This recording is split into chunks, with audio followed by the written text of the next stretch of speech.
Recording studio Motihar Motihar Motihar. रउआ सबे सुन रहल बानी संतोष सितारा शीतल के।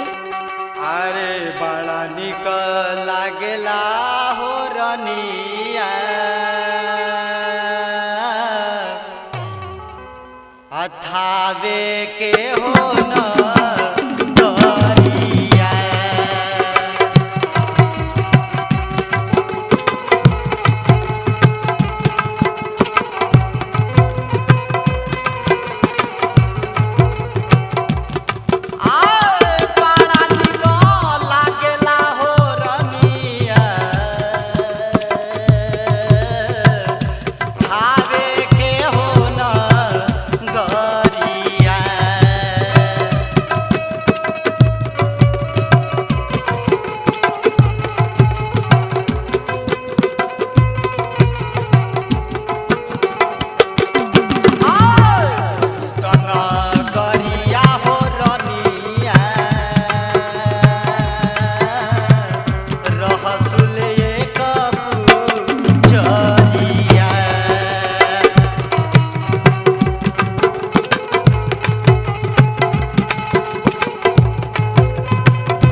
धमकैले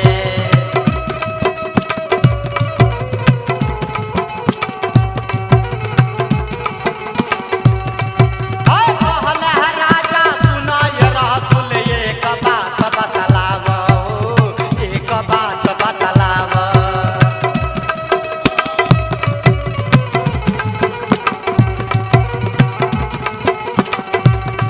कैसन बाड़ी तोहर भवानी हमरा के देखलाव हमरा के देखलाव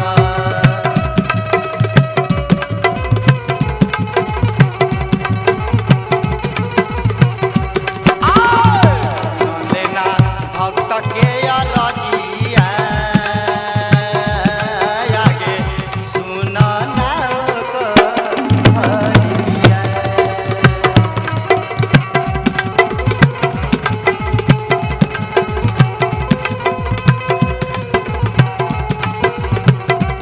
ओही त न गरिया हो रनिया रहसुल एक जरिया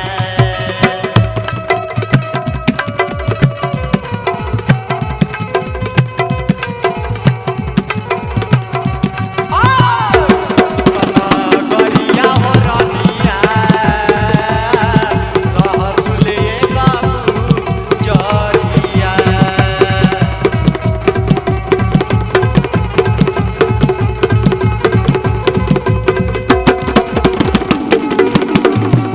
बड़ा निक लागेला हो रनिया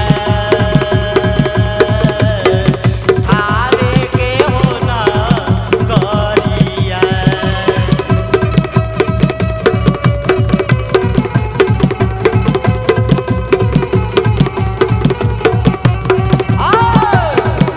गरिया हो रनिया रहसुल एक जरिया Asian films recording studio Motihari.